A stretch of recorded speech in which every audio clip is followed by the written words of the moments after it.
During the last few years, we've ventured into a lot of different fields, and we've had the opportunity to meet and work with a lot of wonderful people. I only hope that we never lose sight of one thing, that it was all started by a mouse. Congratulations, Mr. Mickey Mouse. Congratulations to you.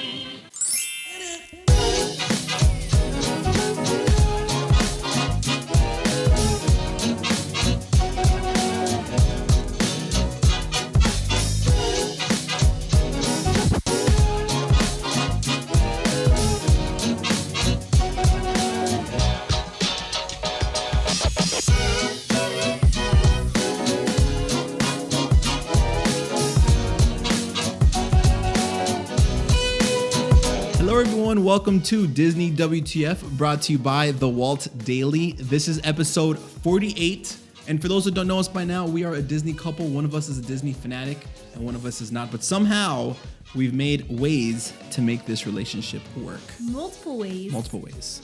All day long. Including a podcast about WTF about Disney. Yes, exactly. What is the fuss? Yes. How's it going? It's going okay. Yeah. What'd you think of our new intro? Ooh, did you guys see our new intro? I mean, it's amazing. So fun fact, the first intro that we had on the show, I did it. But the second one, the one that we currently have now, which I don't know how long it'll be there for, Lori did that one. It's timeless. And it's amazing. She did such a better job than I did. It's ridiculous. Well, I hope people enjoy it. I hope people enjoy the little piece of Walt every day that you would listen to this podcast from here on out. Yeah, and it's cool because it goes with it goes with what we're doing. You know, the Walt Daily, the name, and the kind of brand transition and all that stuff with what we're doing. And you love Walt, so yeah, Walt's the dude behind it all. So that's true. You know. Anyway, let's go into what's the headlines. Okay. So first headline, and we're gonna try to zoom through headlines today. Yes. Headlines. Gondola Towers have been popping up everywhere in preparation for the Disney Skyliner, cool. Which there is yet to be a set date for opening, but they're building at Epcot, Hollywood Studios, Pop Century, Art of Animation. I mean, the towers are showing up just in all types of places. Yeah, cool. So it's like coming. It's like the thing now. Yes, it reminds me of in Mulan where Mushu says that the Huns were popping out of the snow like daisies. That's exactly what these towers are doing. Awesome. I don't get the reference, but that's okay. You know, as usual. So can you get close to them where they're popping up at? Or are they like behind, fenced construction crazy areas? Well, it depends on which one you go to because some of them are actually in not guest accessible areas, which is kind of the cool aspect of the Skyliner because you're going to be able to see over all these different things in the parks. Mm-hmm.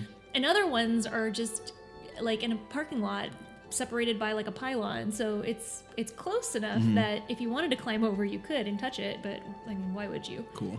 So okay. Something to look forward to. All right, next headline.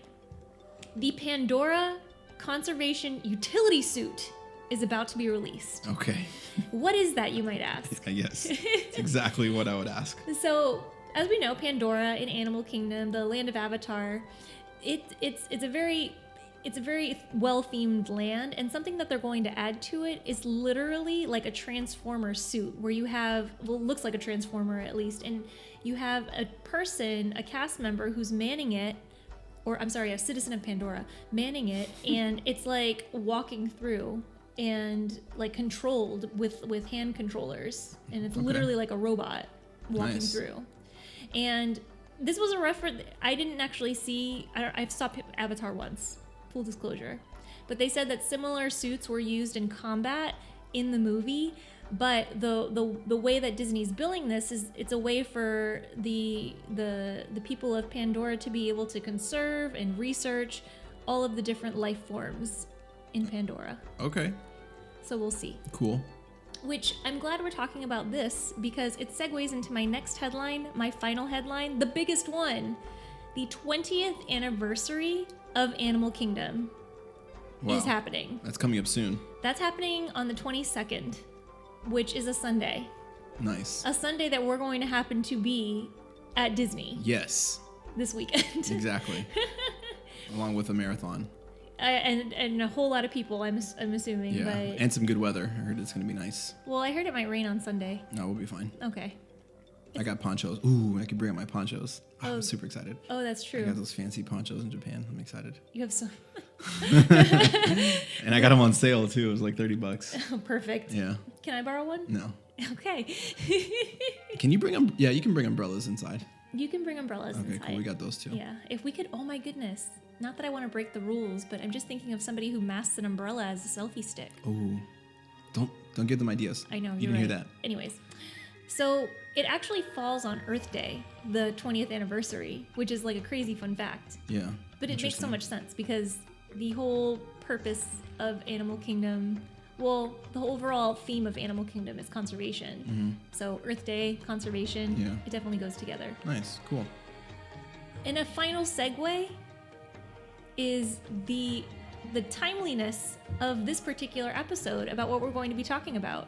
So we're going to be talking about Kilimanjaro Safaris. Woohoo! Yay! I like the safari. I know you do. So I'm hoping, I'm really, really hoping that you're going to get a lot out of this episode, as with everybody else, but especially Yes. the person that I'm looking at, and that I'm almost going to vow to spend my life with. I want him to get it. Yeah, which is important because I'm wearing a Mickey shirt, which is very weird if you would have known me like Before beforehand. a year ago, before we started the Yeah, podcast, exactly. and then all of a sudden you're like, you go into Uniqlo and then buy like, ooh, here's a Mickey shirt. This Yeah. one's cool. This one's pretty cool. Yeah. Okay, so let's But- do it. All right, let's do it. So, Kilimanjaro Safaris, it was an opening day attraction at Animal Kingdom. And I think an important thing to kind of getting why Kilimanjaro Safaris is important in the first place is knowing kind of where we can go back to Walt.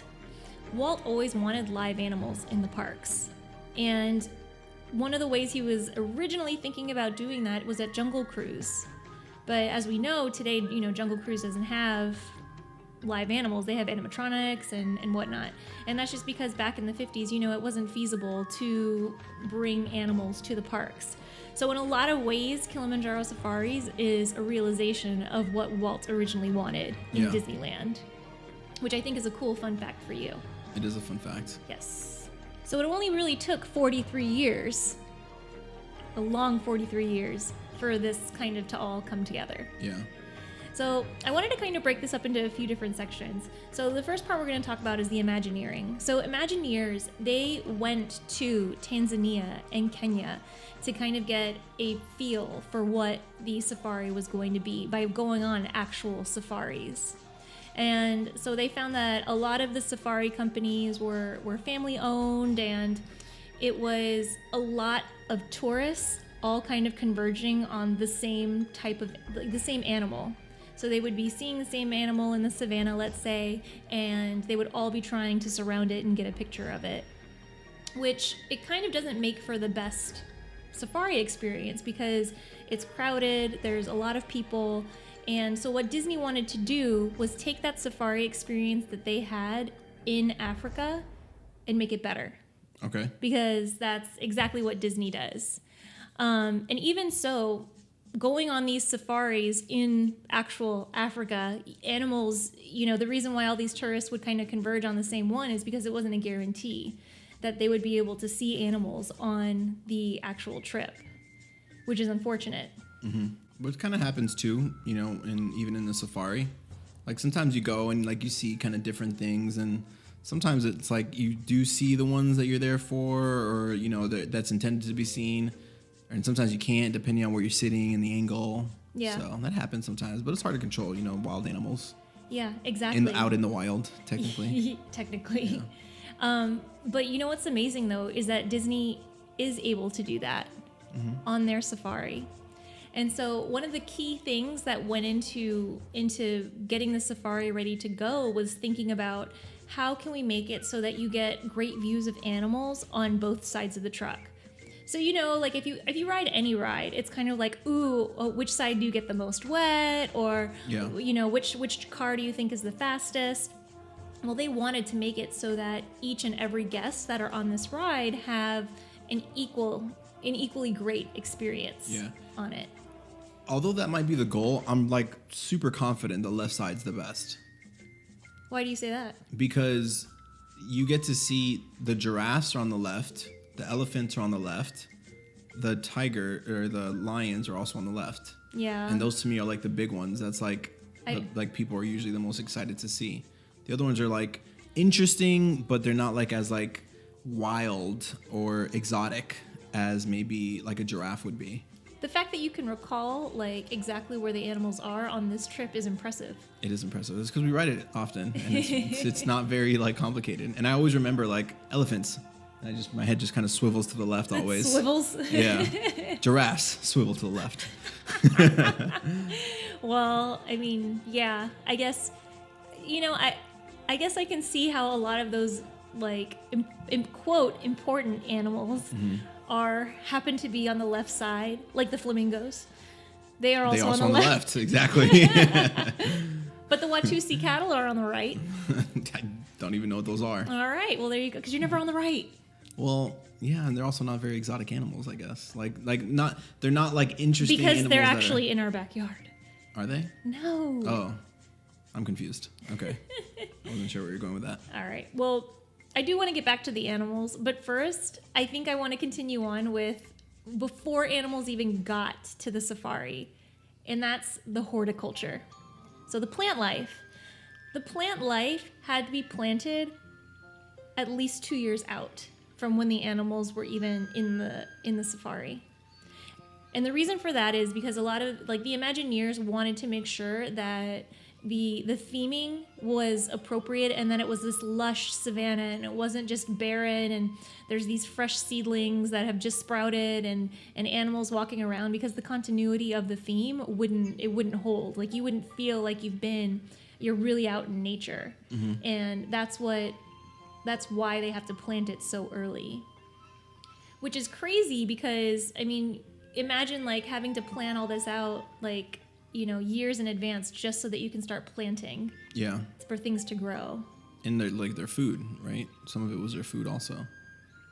So the animals do actually eat some of the plant life, which is one of the fun facts I have. It's like every single day, horticulturalists have to go out and replant because the animals do eat the plant life that are there. Oh, wow. So that's not being done naturally, like by the plants themselves. No, not fast enough, I guess. Yeah, not fast enough. Wow, that's crazy. And so even though, the caretakers do put out food so that animals have the food, they still, they're in a kind of a natural, they're going to do their natural, what is it? They're going to do their natural behaviors. Oh, there you go. That's Nailed what I it. meant.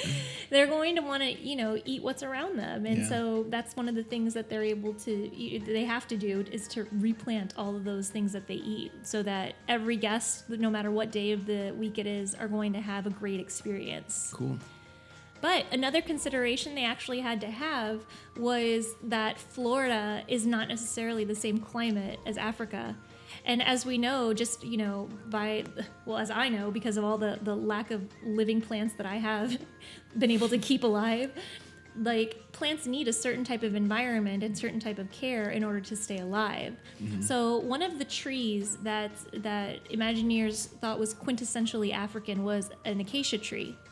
And it's characterized by kind of a flat top and like a long trunk, but the Florida weather wouldn't support it. So what they did was actually take oak trees that grow very well in Florida. We know we have them in our own neighborhood.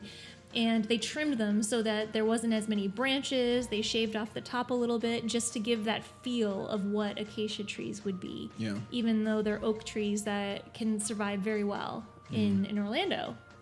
So it's just pretty cool how they thought of all that to, even though they might not be able to do something exactly the way it is, that they're going to be able to make it so that you get the exact, the feel that you're really there. Yeah. So it's pretty awesome. It is. So now we're going to move on to the animals. One would say the main event of the safari. There are 34 different types of species on this ride. Mm-hmm. And Disney, they were never a zoo. They were never in the zoo business. So what they actually did was they had a consultant, a zoologist from the San Diego Zoo. Ooh, interesting. Yeah, so that they would be able to, not just the caretaking of the animals, but actually what animals, let's say, couldn't be next to each other. So they knew what type of barriers they would be able to put up. Which is crazy because it really doesn't feel like there's much barriers. Yeah. It doesn't really seem that way. I know there's a lot of like water in between, like the elephants, I think, and I think the lions, but like everything else, it almost doesn't seem like there's any barriers. Well, it's just cleverly disguised. Yeah. And one of the things I didn't know until I was researching for this episode was, do you know how occasionally if you're in your car and you're driving from area to area, you go over those chains? You know what I'm talking about? So the chains, they are actually to keep one animal from going into the other side. The animals won't cross those chains and wires. Mm-hmm. So that's just, that's a more obvious barrier because obviously we can see it, we drive over it, but it's one of the barriers that are put in place so that animals stay kind of where they're supposed to stay. Yeah. Interesting. Yeah. I really thought that had nothing to do with like being a barrier. I thought it had something to do with like the tires or even like alerting the animals. I don't know. I didn't think it would have been a barrier though. It's really interesting. You know what's crazy? Like for the longest time, I thought it also had to do with the tires. I was like, oh, well, there's mud and water, and of course they're going to need maybe these tires to kick off some of the excess dirt. Mm-hmm. But it turns out all of the mud that we see, even the mud that's like sprayed across the trucks themselves, it's all cement. Yeah. None of it is actual mud. Mm-hmm. So they don't need chains to go through it to kind of kick off any of that excess dirt. So another thing that the consultant from San Diego, the San Diego Zoo, did was kind of dictate which animals would be easy to corral at night, which animals, because they don't actually sleep on the savannah, they get corralled into like sleeping pens and and actually, if you're on if you're going to Rafiki's Planet Watch and you're on the train, you can see some of the behind the scenes of where the animals are housed at night, which is a pretty cool thing. Mm-hmm. Here's a fun fact about the animals, because animals are really unpredictable, like you said before. Like, how do you control where an animal is going to be at any one time? Well, one, there's food. Two, there's going to be some sort of a barrier that you can contain them in. And three, and this is crazy Disney magic, there's air conditioning vents strategically placed in each habitat so that animals would gravitate towards it. That's crazy. Your friends, the lions, where they perch up on that rock, it's actually an air vent. Oh my God. Yeah, it's so crazy. That is crazy. Man. I know. That's interesting. I knew I was going to get you with that one. Because you know what it is? It's almost like they're always in the same spot. Exactly. Which is crazy, and it's probably because of that. Yeah. Oh, man. Brilliant, huh? It is pretty brilliant. Not gonna lie. Because that's exactly what I would do. Like, oh, the vent's over here? Yeah. I'll hang out here. I'm going to stay right here. Yeah, I'll be here, guys, if anyone needs me. So, Disney has really come up with a lot of clever ways to make it so that animals would be around when, guests are going through all day long, that everybody would be able to have a great time. Even though, and I know we've talked about this on previous episodes, even though we tend to feel like every time we go on this safari, that was the best one. Oh, no, this was the best one. Yeah. Like, ever. Like, is it really getting better, or are we just like maybe missing it and we're like, oh, this is awesome, and I just kind of forgot how awesome it is? Yeah. I don't know. You tell me. I don't know. I just think that when we say it's the best one, it's because we got lucky with maybe some activity near an air vent that was strategically placed. So I know. Now I hate that I'm spoiling the magic for you. No. I like it. I like it. I think other people too will like that. To know that that's there and that the animals are comfortable where they are. Like, it's a win-win situation. The animals are cool.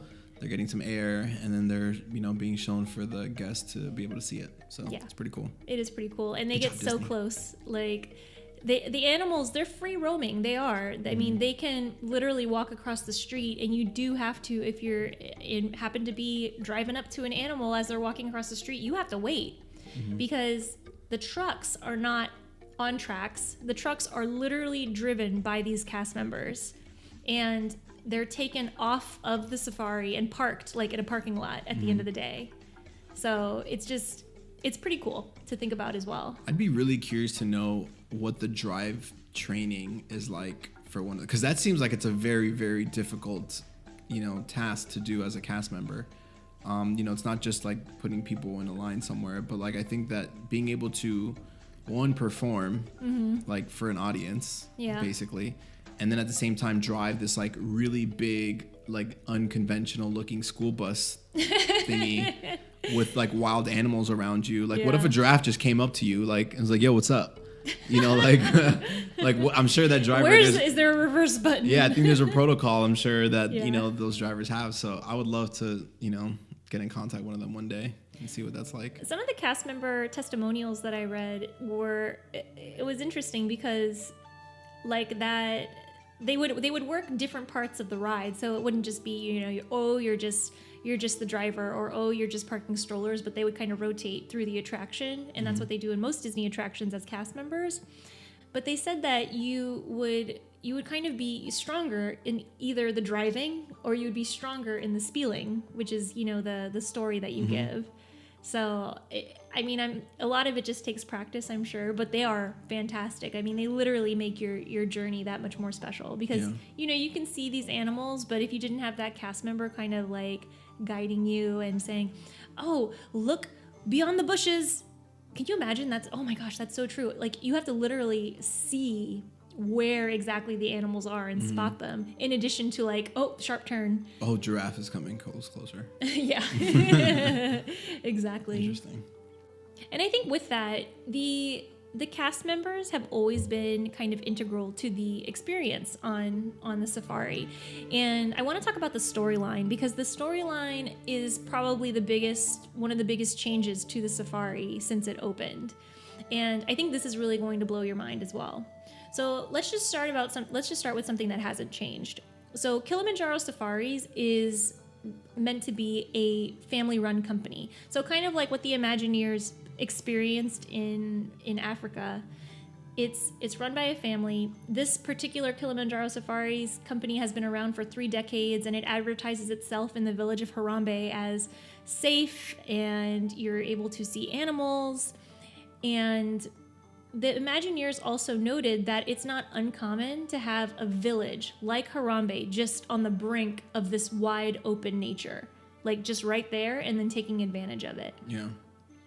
So a part of the story is that the safari area used to be for game hunting, so literally hunting down the animals. But in the 70s, that was changed so that the animals were no longer hunted, but instead it became a photo safari. This is where the story gets interesting, though, because as a part of the storyline on opening, like when it was first created, there was a warden that protected the conservation area from poachers, and poachers were a big part of the story. And during cast previews, what would happen is that there would be a mama elephant and a baby elephant called Big Red and Little Red. And the poachers would hunt them down, and at the this I never saw because this was eliminated before opening day. They would actually capture the mama elephant and take her tusks and kill her, and you would see a corpse, an animatronic corpse of the big elephant on your journey. Okay, where was this? So this was during cast previews, which is a time before the actual ride opened to the general public. They had this part of the story on the ride. Only displayed to cast members, or was it displayed to guests? This was what was going to be the ride, but the cast member feedback was that this was way too dark. Yeah.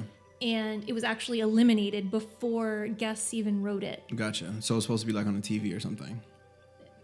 No, it was like, you know how you ride through Jungle Cruise and you see like animals on the side and they're just animatronics? So you would literally see like a poacher's camp. So that was going to be alongside of regular animals? Yeah. So that would be like kind of at the end. And they wanted to do this to push home the conservation and, show like the bad stuff that was happening. Exactly. And why this is important. Exactly. Okay. but obviously it's really dark. Yeah. Like it's a dark thing to have. Yeah. So that part was eliminated before the ride even opened in 1998. Okay. But the poaching storyline was they still had that, except that instead of, killing an elephant, they ended up rescuing an elephant, and you were a part of that rescue. So where is that? So that was also eliminated. Oh, okay. How old is this ride? I don't know why it seems like 20 years old. It's an opening day attraction. Animal Kingdom? Yeah. Oh yeah, well that makes sense. Okay. Duh. And well, Animal Kingdom, yes, Yeah. but the Kilimanjaro Safaris. Yeah. I got it. Okay, cool. Nice. So that aspect was eliminated. And now, instead of having that poaching storyline, it's just simply a photo safari where you're with your guide and they tell you lots of fun facts like, a flock of flamingos is a flamboyance. One of my favorite ones. Easily my favorite quote. Oh, yeah. Mine too. It's ridiculous. And that an elephant's trunk has about 40,000 muscles. Yeah, I didn't know that. I didn't hear that one. Yeah, I don't know. Okay. These are just like crazy facts that your cast member is able to let you know. And Yeah. I mean, it's pretty awesome. Even without that kind of like dark storyline, I feel like the message of conservation is still upheld because we want to, once we see the majesty of these animals, I feel like a lot of people would probably come out with like more respect for them. And I think that is enough to drive home the aspect of conservation. Yeah. Cool. So I just want to end with this. Couple fun facts. Magic Kingdom is able to fit inside of Kilimanjaro Safaris. That's how massive it is. It's crazy. And it makes sense though, because I mean, it's a lot of animals to be able to corral and to keep separated from anything crazy happening. Yeah. And I heard this rumor, this is unconfirmed, but I would love for somebody to let me know if this is true, that the elephant manure is recycled into fertilizer. It's smart. Conservation. Yeah. Smart. Yeah. I mean, Kilimanjaro Safaris, and my brother pointed this out, is kind of like the quintessential Animal Kingdom attraction. And I think a lot of it, because of its, realization of kind of what Walt wanted, it's like it's a small world of Animal Kingdom. Yeah. It's always going to be there. Yeah. It's always going to be a part of the experience. And it's even though Walt didn't technically work on it, the connections are still there. Yeah. So, Cool. how do you feel? I feel good. It's a little hot in here. I'm sorry. That's all I've got. Okay, cool. Well, thank you so much, everyone, for tuning in. As always, if you are listening on iTunes, please definitely subscribe, give us a like and a comment. We'd appreciate to hear what you guys are thinking about it. Ratings really do help the podcast and help other people discover it. So if you can hop on iTunes and give us a rating of however you felt, we'd really appreciate it. And we're on all types of social media, Twitter, Facebook, Instagram, all that stuff at the Walt Daily. You can just search the Walt Daily on any of your favorite social media platforms and you will be able to find something that we're doing. And definitely check out the Alexa Flash Briefing. That thing is amazing. Posted daily. You're getting some like magical stuff. Fun facts? Fun facts. I was trying to think of like something cool to say after magical. It didn't come to me. Yes, yeah. But yes, you get some daily magic from the Alexa Flash Briefing, but you can also find it on iTunes as well. Like if you want to have another daily subscription to something, you can do that as well. So Yeah. And I mean, as always, we thank you guys so much for tuning in, no matter where you're tuning in or when you're tuning in. And we hope this brought a little bit of magic to your day. We'll see you next time.